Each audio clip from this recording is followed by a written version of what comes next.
2024 ಮತ್ತು 25ನೇ ಸಾಲಿನ ಯಾರೆಲ್ಲ ದ್ವಿತೀಯ PUCಯಲ್ಲಿ ಓದ್ತಾ ಇದ್ದೀರಾ, ಸೊ ಸೆಕೆಂಡ್ PUCಯಲ್ಲಿ ಯಾರೆಲ್ಲ ಓದ್ತಾ ಇದ್ದೀರಾ, ಸೊ ಎಲ್ಲರಿಗೂ ಈ ಒಂದು ವಿಡಿಯೋಗೆ ಸ್ವಾಗತ. ತಪ್ಪದೆ ಈ ಒಂದು ವಿಡಿಯೋನ ಕೊನೆಯವರೆಗೆ ನೋಡಿ. ಯಾಕಂದರೆ ಈ ವರ್ಷ 2025ರ ಎಕ್ಸಾಮ್ನ ನೀವು ಬರಿತಾ ಇದ್ದೀರಾ. ಸೊ ಆನ್ಯುವಲ್ ಎಕ್ಸಾಮಿನೇಷನ್ 2025ರಲ್ಲಿ ನೀವು ಬರಿತಾ ಇದ್ದೀರಾ. ಇದು ಬಂದುಬಿಟ್ಟು ಕಂಪ್ಲೀಟಾಗಿ ನಮ್ಮ ಟೈಮ್ ಕೂಡ ಚೇಂಜ್ ಆಗಿದೆ.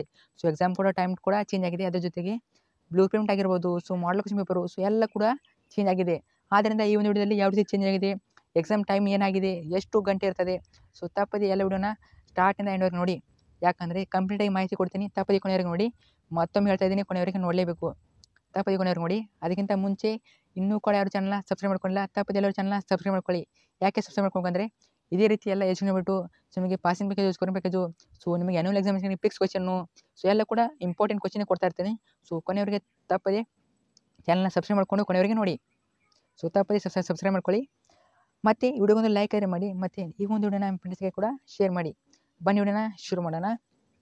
ನೋಡಿ, ಇದೇ ಬಂದ್ಬಿಟ್ಟು ಕರ್ನಾಟಕ ಶಾಲಾ ಪರೀಕ್ಷೆ ಮತ್ತು ಮೌಲ್ಯ ನಿರ್ಣಯ ಮಂಡಳಿಯಿಂದ ರೆಡಿ ಮಾಡಿದ್ದಾರೆ. ಸೊ ಸುತ್ತಲೇ ದಿನಾಂಕ 11ಕ್ಕೆ ರಿಲೀಸ್ ಆಗಿದೆ. ಇನ್ನು 2024-25ನೇ ಸಾಲಿನ ದ್ವಿತೀಯ PUC ತರಗತಿಯಲ್ಲಿ ಬೋಧಿಸುವ ಎಲ್ಲ ವಿಷಯಗಳ ಮಾದರಿ ಪ್ರಶ್ನೆ ಪತ್ರಗಳನ್ನು ಜಾಲತಾಣದಲ್ಲಿ ಪ್ರಕಟಿಸಲಾಗಿದ್ದು, ಕಾಲೇಜು ಹಂತದಲ್ಲಿ ಕೈಗೊಳ್ಳಬೇಕಾದ ಕ್ರಮಗಳ ಕುರಿತಂತೆ ಸೂಚನೆಗಳು. ಈಗಾಗಲೇ ನಿಮಗೆ ಮಾಡಲ್ ಕ್ವೆಶ್ಚನ್ ಪೇಪರ್ ಎಲ್ಲ ರಿಲೀಸ್ ಮಾಡಿದ್ದಾರೆ. ಬ್ಲೂ ಪ್ರಿಂಟ್ ಆಗಿರ್ಬೋದು, ಮಾಡಲ್ ಕ್ವೆಶ್ಚನ್ ಪೇಪರು ಎಲ್ಲ ರಿಲೀಸ್ ಮಾಡಿದ್ದಾರೆ. ಅವನು ಕೂಡ ಅಪ್ಲೋಡ್ ಮಾಡಿದ್ದೀನಿ. ಸೊ ಯಾವ ರೀತಿ ಡೌನ್ಲೋಡ್ ಮಾಡೋದು ಏನಂತ ಆ ಒಂದು ವಿಡಿಯೋನ ಇನ್ನೂ ನೋಡಿಲ್ಲ ಅಂದರೆ ತಪ್ಪದೇ ಚಾನಲ್ ಇರ್ತದೆ, ಹೋಗಿ ನೋಡಿ. ಆ ಒಂದು ವಿಡಿಯೋ ಚಾನಲ್ ಇದೆ, ಹೋಗಿ ನೋಡಿ. ಸೊ ಇನ್ನು 2024-25ನೇ ಸಾಲಿನ ದ್ವಿತೀಯ PUC ತರಗತಿಗಳಿಗೆ ಬೋಧಿಸುವ ಎಲ್ಲ ವಿಷಯಗಳ ಒಂದು ನಿಮಿಷ ಎಲ್ಲ ವಿಷಯಗಳ ಮಾದರಿ ಪ್ರಶ್ನೆ ಪತ್ರಗಳನ್ನು ಪದವಿ ಪೂರ್ವ ಪಠ್ಯಕ್ರಮ ಬೋಧಿಸುವ ಉಪನ್ಯಾಸಕರುಗಳಿಂದ ತಯಾರಿಸಿ ಮಂಡಳಿಯ ಜಾಲತಾಣದಲ್ಲಿ ಲಭ್ಯಗೊಳಿಸಲಾಗಿದೆ. ಅದೇ ಕೂಡ ಹೇಳಿದ್ನಲ್ಲ, ಮಾಡಲ್ ಕ್ವೆಶ್ಚನ್ ಪೇಪರು ಮತ್ತು ಬ್ಲೂ ಪ್ರಿಂಟು ಈಗಾಗಲೇ ಬಂದಿವೆ, ಅನ್ನೋ ನೋಡ್ಕೊಳ್ಳಿ. ಇನ್ನು ಮೇನ್ ಇಂಪಾರ್ಟೆಂಟ್ ಟಾಪಿಕ್ ಬಂದುಬಿಡ್ತೀನಿ ನೋಡಿ. ಈ ಹಿಂದೆ ಲಿಖಿತ ಪರೀಕ್ಷೆಗೆ 100 ಅಂಕಗಳ ಪ್ರಶ್ನೆ ಪತ್ರವನ್ನು ಉತ್ತರಿಸಲು ಪರೀಕ್ಷೆಗೆ 3 ಗಂಟೆ 15 ನಿಮಿಷ ಕಾಲಾವಕಾಶ ನೀಡಲಾಗುತ್ತಿತ್ತು. ಈಗ ಗರಿಷ್ಠ 70 ಅಥವಾ 80. ಪ್ರಾಕ್ಟಿಕಲ್ ಎಕ್ಸಾಮ್ ಇರೋರಿಗೆ, ಸೈನ್ಸ್ ಇರೋರಿಗೆ 70 ಅಂಕ, ಇನ್ನು ಉಳಿದ ಆರ್ಟ್ಸು ಕಾಮರ್ಸ್ ಅವರಿಗೆ 80 ಅಂಕ ಇರ್ತದೆ. ಸೊ ಪ್ರಶ್ನೆ ಪತ್ರಿಕೆಗಳಿಗೆ ಉತ್ತರಿಸಬೇಕಾದ್ರಿಂದ ಲಿಖಿತ ಪರೀಕ್ಷಾ ಅವಧಿಯನ್ನು 3 ಗಂಟೆ ನಿಗದಿಪಡಿಸಲಾಗಿದೆ. ವಿದ್ಯಾರ್ಥಿಗಳು ಪ್ರಶ್ನೆ ಪತ್ರಿಕೆಯನ್ನು ಓದಿಕೊಳ್ಳಲು 15 ನಿಮಿಷಗಳ ಕಾಲಾವಕಾಶವನ್ನು ಹಾಗೂ ಉತ್ತರಿಸಲು 2 ಗಂಟೆ 45 ನಿಮಿಷಗಳ ಕಾಲವನ್ನು ನೀಡಲಾಗಿದೆ. ನೋಡಿ, ಇಲ್ಲೇ ಒಂದು ಪಾಯಿಂಟ್ ಇದೆ ನೋಡಿ, ನಿಮ್ಮ ಎಕ್ಸಾಮ್ ಟೈಮ್ ಬಂದುಬಿಟ್ಟು ಚೇಂಜ್ ಆಗಿದೆ. ಅಂದರೆ ಪ್ರತಿ ಹೋದ ವರ್ಷ ಆಗಿರ್ಬೋದು, ಹಿಂದಿನ ಎಲ್ಲ ವರ್ಷಗಳಲ್ಲಿ 3 ಗಂಟೆ 15 ನಿಮಿಷ ನಿಮಗೆ ಎಕ್ಸಾಮ್ ಟೈಮಲ್ಲಿ ಇರ್ತಿತ್ತು. ಸೊ 15 ನಿಮಿಷ ನಿಮಗೆ ಕ್ವಶ್ಚನ್ ಪೇಪರ್ ಓದೋಕೆ, ಇನ್ನು 3 ಗಂಟೆ ಎಕ್ಸಾಮನ್ನ ಬರೆಯೋಕೆ. ಆದರೆ ಈ ವರ್ಷ ಚೇಂಜ್ ಮಾಡಿದ್ದಾರೆ. ಸೊ ಅವರು ಯಾಕೆ ಚೇಂಜ್ ಮಾಡಿದೆ ಅಂತ ಗೊತ್ತಿಲ್ಲ, ಆದರೆ ಚೇಂಜ್ ಮಾಡಿದ್ದಾರೆ. ನೋಡಿ ಯಾವ ರೀತಿ ಇರ್ತದೆ ಅಂದರೆ 2 ಗಂಟೆ 45 ನಿಮಿಷ ನಿಮಗೆ ಎಕ್ಸಾಮ್ ಬರೆಯೋಕೆ ಟೈಮ್ ಇರ್ತದೆ, ಇನ್ನು 15 ನಿಮಿಷ ಓದೋಕೆ ಟೈಮ್ ಇರ್ತದೆ. ಟೋಟಲಾಗಿ 15 ನಿಮಿಷನ ಕಡಿಮೆ ಮಾಡಿದ್ದಾರೆ. ಸೊ ಈ ವರ್ಷ ನಿಮಗೆ 15 ನಿಮಿಷ ಕಡಿಮೆ ಟೈಮ್ ಇರ್ತದೆ. ಸೊ ತಲೆಯಲ್ಲಿ ಇಟ್ಟುಕೊಳ್ಳಿ, ಆದಷ್ಟು ಪ್ರಾಕ್ಟೀಸ್ ಆದರೆ ಮಾಡಿ. ಸೊ ಅಷ್ಟರ ಒಳಗೇ 2 ಗಂಟೆ 45 ನಿಮಿಷ ಒಳಗೇ ನಿಮಗೆ 80 ಮಾರ್ಕ್ಸಿನ ಎಕ್ಸಾಮ್ ಬರೀಬೇಕು.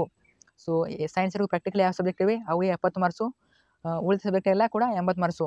ಸೊ ಗೊತ್ತಿರುತ್ತೆ ಅನ್ಕೋತೀನಿ. ಇದು ಕೂಡ ಟೈಮ್ಗೆ ಎಕ್ಸ್ಚೇಂಜ್ ಆಗಿದೆ. ಸೊ ಉಳಿದ ನೋಡ್ಕೊಳ್ಳಿ. ಅಂಕ ಪ್ರಶ್ನೆ ಪತ್ರಿಕೆ ಉತ್ತರಿಸುವ ಅವಧಿಯನ್ನು ಈ ಹಿಂದಿನಂತೆ 2 ಗಂಟೆ 30 ನಿಮಿಷ ಮುದ್ರಿಸಲಾಗಿದೆ. ಸೊ ಉಳಿದ ಸಬ್ಜೆಕ್ಟು ನೋಡ್ಕೊಳ್ಳಿ. ಇನ್ನು ಪರೀಕ್ಷಾ ದಿನಗಳಂದು ಪರೀಕ್ಷೆಯನ್ನು ಬೆಳಗಿನ ಅವಧಿಯಲ್ಲಿ ಬೆಳಗ್ಗೆ 10 ಗಂಟೆಯಿಂದ ಮಧ್ಯಾಹ್ನ 1 ಗಂಟೆವರೆಗೆ ಹಾಗೂ ಮಧ್ಯಾಹ್ನ ಅವಧಿಯಲ್ಲಿ 2 ಗಂಟೆಯಿಂದ ಸಂಜೆ 5 ಗಂಟೆವರೆಗೆ ನಡೆಸುವುದು. ಸೊ ಇದು ಮಿಟ್ಟರ್ ಎಕ್ಸಾಮ್ ಆಗಿರ್ಬೋದು, ಎಲ್ಲ ಎಕ್ಸಾಮು ಅವರು ಯಾವ ರೀತಿ ರೆಡಿ ಮಾಡ್ತಾರೆ ಟೈಮ್ ಟೇಬಲ್ನ, ಸೊ ಅದ್ರ ರೀತಿ ಬೆಳಗ್ಗೆ ಇರ್ಬೋದು, ಮಧ್ಯಾಹ್ನ ಆಗಿರ್ಬೋದು ಎಕ್ಸಾಮ್ ನಡೀತದೆ. ಇನ್ನು ನೋಡಿ, ಪ್ರತಿ ವಿಷಯದ ಪ್ರಶ್ನೆ ಪತ್ರಿಕೆಯಲ್ಲಿ ವಿದ್ಯಾರ್ಥಿಗಳು ಉತ್ತರಿಸಬೇಕಾದ ಗರಿಷ್ಠ ಅಂಕಗಳ 50% ಅಂಕಗಳಿಗೆ ಆಯ್ಕೆ ಪ್ರಶ್ನೆಗಳನ್ನು ನೀಡಲಾಗಿದೆ. ಪ್ರಾಯೋಗಿಕ ಪರೀಕ್ಷೆ ಇರುವ ವಿಷಯಗಳಲ್ಲಿ ಭೌತಶಾಸ್ತ್ರ ಆಗಿರ್ಬೋದು, ರಚನಾಶಾಸ್ತ್ರ ಆಗಿರ್ಬೋದು, ಜೀವಶಾಸ್ತ್ರ, ವಿದ್ಯುನ್ಮಾನ ಶಾಸ್ತ್ರ, ಗಣಕ ವಿಜ್ಞಾನ ಮತ್ತು ಗೃಹ ವಿಜ್ಞಾನ ಪ್ರಶ್ನೆ ಪತ್ರಿಕೆಗಳ ಗರಿಷ್ಠ ಅಂಕಗಳು 70 ಇದ್ದು. ಸೊ ನಿಮಗೆ ಪ್ರಾಕ್ಟಿಕಲ್ ಅಂತ ಇವೆಲ್ಲ ಸಬ್ಜೆಕ್ಟು, ಸೊ ಅವೆಲ್ಲ 70 ಮಾರ್ಕ್ಸ್ ಇರ್ತದೆ, ನಿಮಗೆಲ್ಲ ಗೊತ್ತಿದೆ ಅನ್ಕೊಳ್ತೀನಿ. ಇನ್ನು ಪ್ರಶ್ನೆ ಪತ್ರಿಕೆಯಲ್ಲಿ ಆಯ್ಕೆ ಪ್ರಶ್ನೆಗಳಲ್ಲಿ 105 ಅಂಕಗಳಿಗೆ ಪ್ರಶ್ನೆಗಳು ಇರ್ತವೆ. ಸೊ ಯಾರಿಗೆಲ್ಲ ಪ್ರಾಕ್ಟಿಕಲ್ 70 ಮಾರ್ಕ್ಸಿಗೆ ಸಬ್ಜೆಕ್ಟ್ ಇವೆ ಅವರಿಗೆಲ್ಲ ಟೋಟಲ್ ಆಗಿ ಎಕ್ಸಾಮ್ ಕ್ವಶ್ಚನ್ ಪೇಪರಲ್ಲಿ ವಿತ್ ಚಾಯ್ಸ್ ಕ್ವಶನ್ಸು, ಸೊ ಅಥವಾ ಕ್ವಶನ್ ಇರ್ತಾವಲ್ಲ ಅವನ್ನೆಲ್ಲ ಹಿಡಿದುಬಿಟ್ಟು 105 ಮಾರ್ಕ್ಸಿಗೆ ಎಕ್ಸಾಮ್ ಇರ್ತದೆ. 105 ಮಾರ್ಕ್ಸ್ ಇರ್ತದೆ. ನಿಮಗೆ 70 ಮಾರ್ಕ್ಸಿಗೆ ಯಾರಿಗೆಲ್ಲ practical exam, so practical with practical ಯಾವ ಸಬ್ಜೆಕ್ಟ್ ಇವೆ ಅವು 70 ಮಾರ್ಕ್ಸಿಗೆ ಯಾರ್ಯಾರು ಬರೀತೀರಾ, ಸೊ ಅವರಿಗೆ 105 ಮಾರ್ಕ್ಸಿಗೆ ಎಕ್ಸಾಮ್ ಇರ್ತದೆ, 70 ಮಾರ್ಕ್ಸಿಗೆ ಬರೀಬೇಕು. ಇನ್ನು ಉಳಿದ 80 ಮಾರ್ಕ್ಸು ಯಾರೆಲ್ಲ ಬರೀತೀರಾ, ಸೊ ಅವ್ರಿಗೆ ಬಂದುಬಿಟ್ಟು 120 ಮಾರ್ಕ್ಸ್ನ ಕ್ವಶ್ಚನ್ ಪೇಪರ್ ಇರ್ತದೆ, ಅಲ್ಲಿ 80 ಮಾರ್ಕ್ಸ್ನ ಆನ್ಸರ್ನ ಬರೀಬೇಕು. ಸೊ ಗೊತ್ತೈತೆ ಅನ್ಕೋತೀನಿ. ಇನ್ನು ನೆಕ್ಸ್ಟು, ಪ್ರತಿ ಮಾದರಿ ಪ್ರಶ್ನೆ ಪತ್ರಿಕೆಗೂ ಪ್ರತ್ಯೇಕ ನೀಲನಕ್ಷೆ ಹೊಂದಿದ್ದು, ಈ ನೀಲನಕ್ಷೆ ಕೊಟ್ಟಿರುವ ಮಾದರಿ ಪ್ರಶ್ನೆ ಪತ್ರಿಕೆ ಮಾತ್ರ ಸೀಮಿತವಾಗಿರುತ್ತವೆ. ನೀಲನಕ್ಷೆ ಒಂದೇ ವಿಷಯದ ಬೇರೆ ಬೇರೆ ಪ್ರಶ್ನೆ ಪತ್ರಿಕೆ ಬೇರೆ ಬೇರೆ ಆಗಿರ್ತವೆ. ನೋಡಿ, ಎಲ್ಲರೂ ಕೂಡ ಬ್ಲೂ ಪ್ರಿಂಟ್ ಅಂತ ಕೂತ್ಕೋತೀರಾ. ನೋಡಿ, ಎಲ್ಲ ಒಂದು ಬ್ಲೂ ಪ್ರಿಂಟ್ನ ರಿಲೀಸ್ ಮಾಡಿದರೆ ಆ ಒಂದು ಬ್ಲೂ ಪ್ರಿಂಟ್ ಬಂದುಬಿಟ್ಟು ರಿಯಲ್ ಆದ ಬ್ಲೂ ಪ್ರಿಂಟ್ ಅಲ್ಲ, ಅದು ಬಂದುಬಿಟ್ಟು ಜಸ್ಟ್ ಮಾಡಲ್ ಕ್ವೆಶ್ಚನ್ ಪೇಪರ್ಗೆ ರಿಲೇಟ್ ಆಗಿರೋ ಬ್ಲೂ ಪ್ರಿಂಟು. ಸೊ ಅವರು ಅಲ್ಲಿ ಹೇಳ್ತಿದ್ದಾರೆ ನೋಡಿ, ಪ್ರತಿ ಮಾದರಿ ಪ್ರಶ್ನೆ ಪತ್ರಿಕೆಗಳು ಪ್ರತ್ಯೇಕ ನೀಲನಕ್ಷೆಯನ್ನು ಹೊಂದಿದ್ದು ಈ ನೀಲನಕ್ಷೆಗಳು ಕೊಟ್ಟಿರುವ ಮಾದರಿ ಪ್ರಶ್ನೆ ಪತ್ರಿಕೆಗಳಿಗೆ ಮಾತ್ರ ಸೀಮಿತವಾಗಿರುತ್ತವೆ. ಅವರೇ ಕೊಟ್ಟಿದ್ದಾರೆ, ಯಾವುದೇ ಕಾರಣಕ್ಕೂ ಆ ಬ್ಲೂಪ್ರಿಂಟನ್ನು ನೋಡ್ಕೋಬೇಡಿ. ಆ ಬ್ಲೂಪ್ರಿಂಟ್ ಬಂದ್ಬಿಟ್ಟು ಅದು ಮಾಡಲ್ ಕ್ವಶನ್ ಬರೋದಿಲ್ಲ, ಸೊ ಅದಕ್ಕೆ ಮಾತ್ರ ಸೀಮಿತ ಆಗಿರ್ತದೆ. ಸೊ ಅದಕ್ಕೆ ಮಾತ್ರ ಅದು ಸೀಮಿತ ಆಗಿರ್ತದೆ. ಆ್ಯನ್ಯುವಲ್ ಎಕ್ಸಾಮಿನೇಷನ್ಗೆ ಯಾವುದೇ ರೀತಿ ಮಾಹಿತಿ ಇದ್ದರೆ ಕೊಡೋದಿಲ್ಲ. ಸೊ ಅದನ್ನು ನೋಡ್ಕೊಳಕ್ಕೆ ಹೋಗಬೇಡಿ. ಇನ್ನು ನೆಕ್ಸ್ಟು, ಪ್ರತಿ ವಿಷಯದಲ್ಲಿ ಪ್ರಶ್ನೆ ಪತ್ರಿಕೆಯನ್ನು ತಯಾರಿಸುವಾಗ ಬೋಧನಾ ಅವಧಿ ಹಾಗೂ ವಿದ್ಯಾರ್ಥಿಗಳ ಅರಿವಿನ ಮಟ್ಟಗಳಿಗೆ ನಿರ್ದೇಶಾಂಕಗಳನ್ನು ನಿಗದಿಪಡಿಸಿ ಏಕರೂಪದಲ್ಲಿ ತರಲಾಗಿದೆ. ಅಂದರೆ ಹಾಟ್ ಕ್ವಶನ್ ಇರ್ಬೋದು, ಸೊ ಅದೆಲ್ಲ ಇರ್ತದೆ. So hot question average, so minimum, easy ಅಂತ ಇರ್ತದಲ್ಲ, ಸೊ ಆ ರೀತಿ ಕ್ವಶನ್ನ ಕೊಡ್ತಾರೆ. ಮತ್ತು ಈ ವರ್ಷ ವೇರಿ ಸ್ಟ್ರಿಕ್ಟಾಗಿ ಎಕ್ಸಾಮನ್ನು ನಡೆಸ್ತಾರೆ. ಯಾವ ರೀತಿ ಅಂದರೆ, ಹೋದ ವರ್ಷ ಎಲ್ಲ ಕೆಲವೊಂದಿಷ್ಟು ಕ್ವಶನ್ನು ಔಟ್ ಆಫ್ ಸಿಲೆಬಸ್ಸಿಂದ ಬಂದಿತ್ತು. ಸೊ ಈ ವರ್ಷ ಆ ರೀತಿ ಆದರೆ ಆಗೋದಿಲ್ಲ. ಸೊ ಅದಕ್ಕಿಂತ ಮುಂಚೆನೇ ಅವರು ಕ್ರಿಟಿಕಲ್ ಆಗಿ ಮಾಹಿತಿನ ಹೊರಡಿಸಿದ್ದಾರೆ. ಸೊ ಕರೆಕ್ಟಾಗಿ ಎಕ್ಸಾಮನ್ನು ನಡೆಸ್ತಾರೆ. ಇನ್ನು ಪ್ರತಿ ವಿಷಯದಲ್ಲೂ ಅಧ್ಯಾಯವಾರು ಅಂಕಗಳ ಹಂಚಿಕೆಯನ್ನು ಆಯಾ ಅಧ್ಯಾಯಗಳಿಗೆ ಮೀಸಲಾದ ಬೋಧನಾ ಅವಧಿಯ ಆಧಾರದ ಮೇಲೆ ನಿಗದಿಪಡಿಸಲಾಗಿದೆ. ಹೀಗೆ ನಿಗದಿಪಡಿಸಿರುವ ಅಂಕಗಳು ವ್ಯತ್ಯಾಸವಾಗುವಂಥ ಪ್ರಶ್ನೆ ಪತ್ರವನ್ನು ತರಲಾಗಿದೆ. ಸೊ ನಿಮಗೆ ಔಟ್ ಆಫ್ ಸಿಲೆಬಸ್ಸಿಂದ ಯಾವ ರೀತಿ ಕ್ವಶನ್ ಆದರೆ ಬರೋದಿಲ್ಲ. ಸೊ ನಿಮಗೆ ಸಿಲೆಬಸ್ಸಲ್ಲಿ ಯಾವೆಲ್ಲವೇ ಸವೇ ಮಾತ್ರ ಹಾಕ್ತಾರೆ.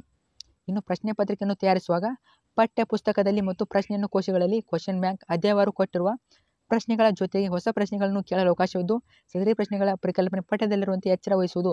ಯಾವುದೇ ಕಾರಣಕ್ಕೂ ಪ್ರಶ್ನೆಗಳನ್ನು ಪಠ್ಯಕ್ರಮದಿಂದ ಹೊರತಾಗಿ ಔಟ್ ಆಫ್ ಸಿಲೆಬಸ್ಸಿಂದ ರಚಿಸಬಾರದು.